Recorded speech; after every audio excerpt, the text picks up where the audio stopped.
Comment apprendre à votre enfant à penser? La première technique d'apprentissage et la plus nécessaire que nous puissions enseigner à un enfant est comment penser. Qu'est-ce que penser? Feu John Dewey, célèbre professeur de pédagogie, suggérait que l'acte de penser commence par une difficulté sentie et reconnue. Dewey insistait sur le fait que nous ne pensons que si nous sommes confrontés à quelques difficultés ou à quelques problèmes. Laissez-moi vous citer un bel exemple de ce qu'est la pensée au niveau de l'enfant de 4 ans. Un groupe d'enfants de 4 ans jouait à aménager une maison dans un grand carton d'emballage.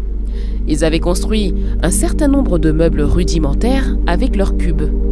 Mais comme l'espace à l'intérieur de la boîte était limité, ils devaient manœuvrer avec précaution pour ne pas démolir les meubles déjà construits. Ce qui se révéla impossible pour Patrick, qui était maladroit et trop nerveux.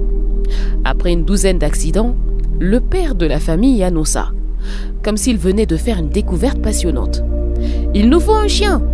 Toi, Patrick, tu feras le chien. Tu resteras dehors et tu aboieras à chaque fois que quelqu'un s'approchera. Vas-y, aboie très fort. » Cet exemple montre qu'il y a 3 démarches dans le processus de la pensée.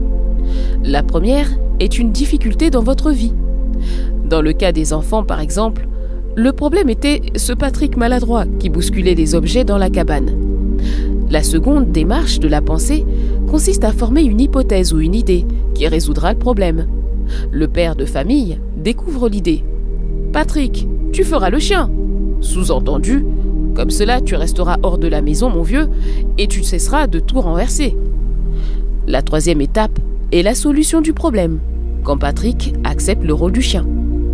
Bien que cet exemple illustre la pensée chez les enfants, les 3 étapes fondamentales sont les mêmes pour toute pensée, la plus primitive comme la plus subtile. Il y a aussi 2 modes fondamentaux de pensée.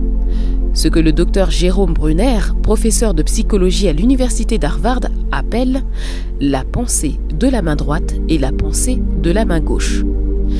Par pensée de la main droite, il entend la pensée logique, analytique, rationnelle, la pensée consciente qui procède avec soin pas à pas jusqu'à une conclusion.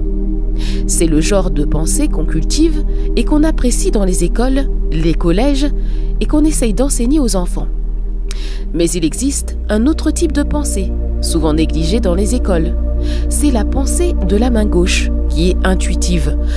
Tout en détour inattendu, elle implique que celui qui pense rejoint en lui-même l'inconscient plutôt que le conscient.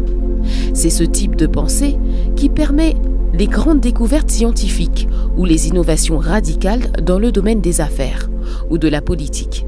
C'est pourquoi il est nécessaire que nous inculquions à nos enfants ces 2 modes de pensée. Dans le prochain passage, nous verrons la pensée de la main droite. À suivre, à bientôt.